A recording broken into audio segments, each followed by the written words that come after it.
people are going to figure out where I'm talking about, and that's just how it goes. But relatively recently, I went to a Discord around a project that I had played a small, very small part in. I had helped connect some people, weighed in, and so on. And I went into the Discord just to see how things were going, because I had discovered that the Internet Archive was getting some of the results, and I just wanted to find out if they needed any help or any insight or anything else before I made a collection for it.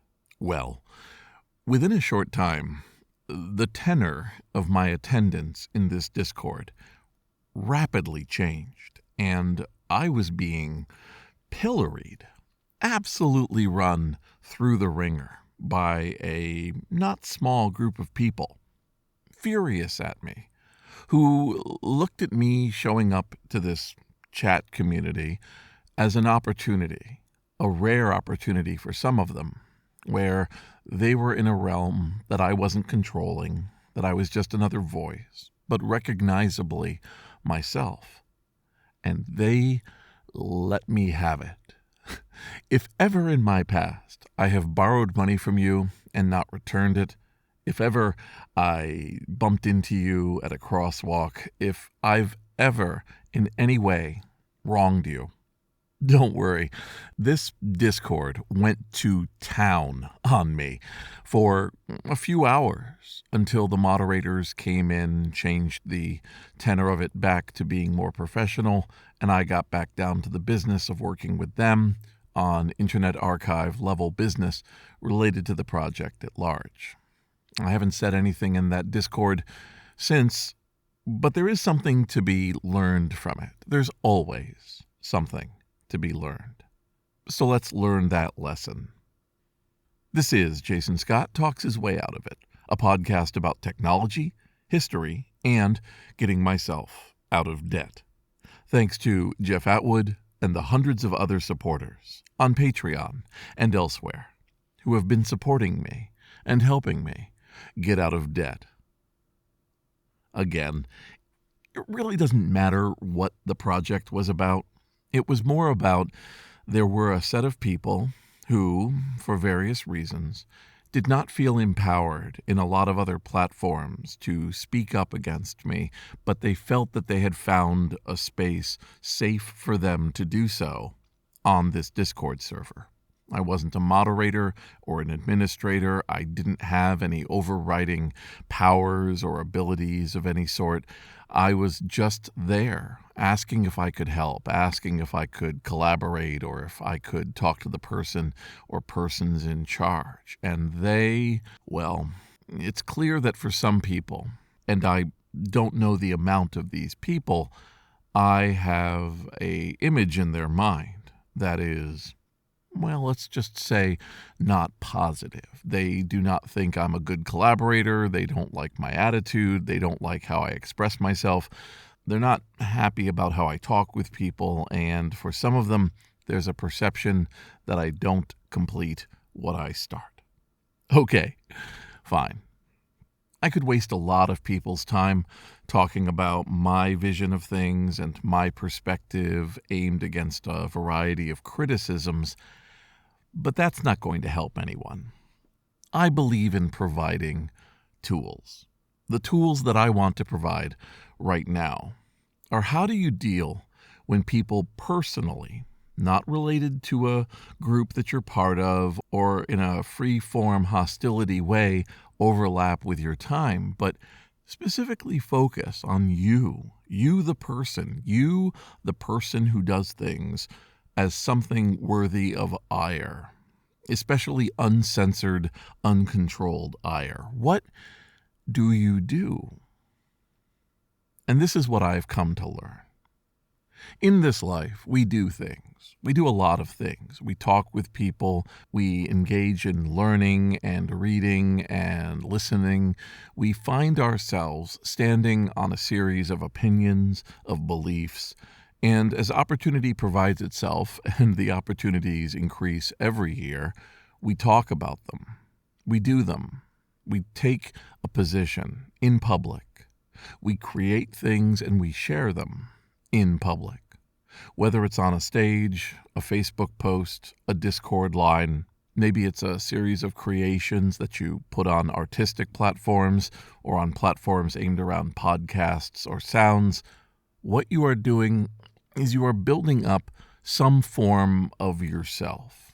And if your work is highly identified with yourself as an individual, you are not just opening up a door for people to have issues with what's been created, but with the person behind what's been created.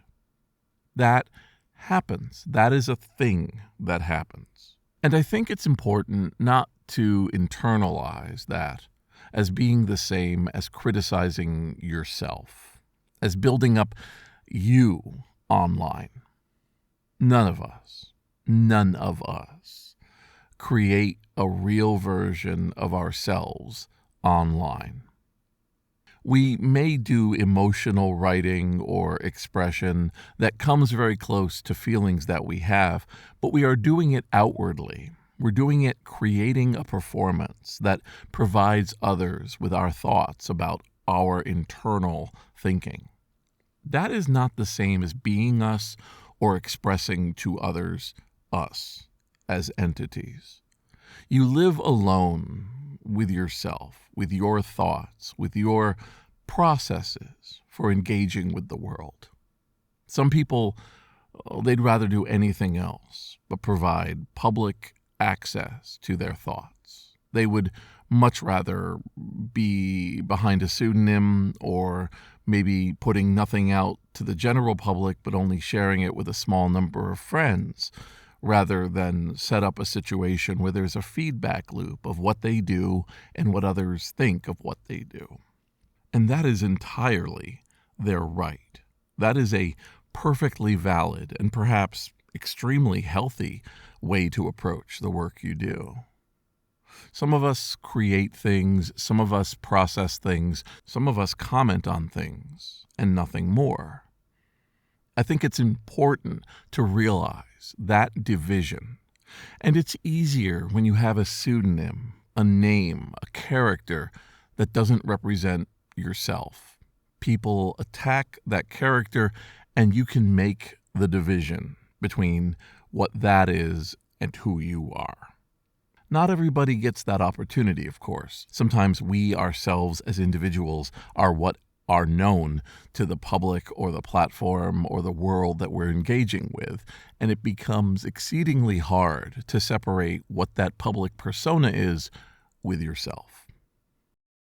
So, in terms of a tool to deal with this, maintaining that internal mental separation between what people think you are and what you are, even though the division might be small, is still a barrier to keep your mind healthy.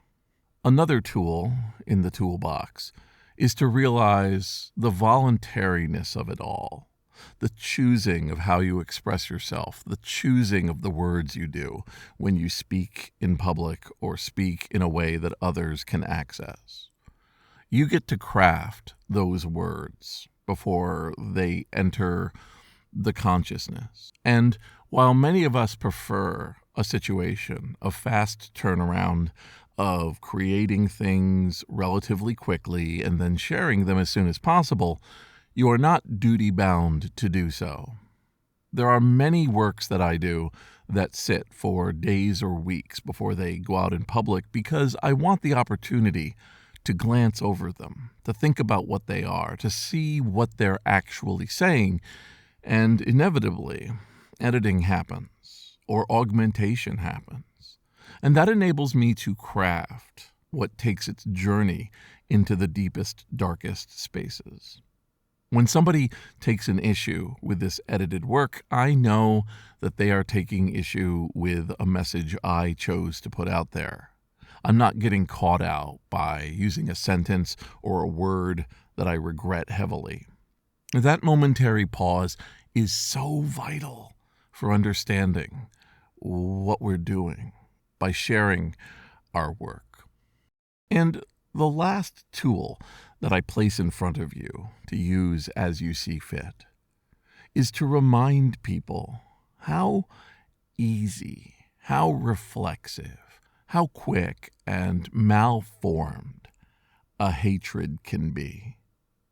When people build up a resistance or a viciousness or a negative cloud of opinion and ideas around a person or a concept or a platform or a project, they can, of course, create something exquisitely detailed, attacking every small piece of it in a personal, direct, and accurate manner to find its flaws. But in the vast majority of cases, that is never the situation. What you get instead is somebody sees something they don't like, or they experience a conversation that didn't go well. They put a little brick down, and then they quietly add meaningless layers to those bricks until they're little hills. And then they stand on those little hills and say, "Look at the mountain of evidence I have built." And maybe others come by and say, "I didn't have a good time. I didn't enjoy myself. I sort of agree with you." Now you have two little hills next to each other, and they stand on them together and say, "Look at my mountain range, my indisputable proof that this opinion I have is unassailable. It's absolutely the reality of how things are." Please don't in any way think that I'm immune from being one of these haters. There are people, there are places, there are approaches that I have extremely virulent opinions about. Opinions that I can have drawn out of me if I'm tired or thinking about something else or I've had a bad day. I can do it as well as anybody else. But realize, as I've come to realize over the years, these opinions, much like how a person's public persona is not them, are not by their nature immutable truths devoid of criticism or fault.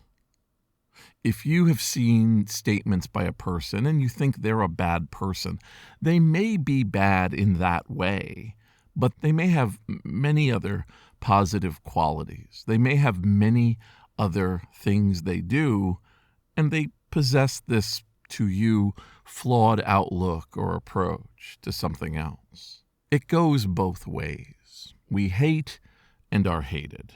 We criticize and are criticized.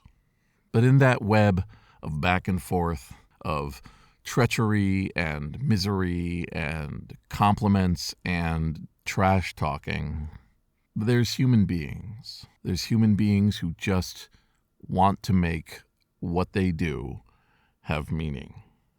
Whether these tools will help you on a bad day, I couldn't tell you.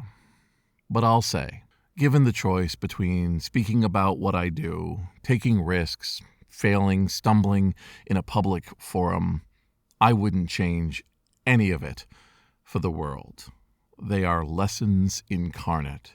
They have given me a lot of internal, personal strength that has drawn me through many, many worse situations. And I wish for people, especially the people who hate, that you never have to encounter those situations that need those sort of tools. This is Jason Scott Talks His Way Out of It, thanks to James Bekoyanu, Ernie Hershey, Michael Rubin, Dilip Reddy, Sean Kelly, Trixie the Cat, David Fisher, Joey Mink, Martin, Symbionts, Benjamin Guts, and Anonymous, along with the hundreds of other supporters on Patreon and elsewhere who have been supporting me and helping me get out of debt.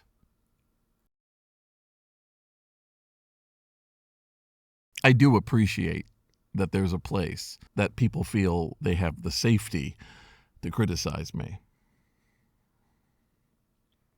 For now.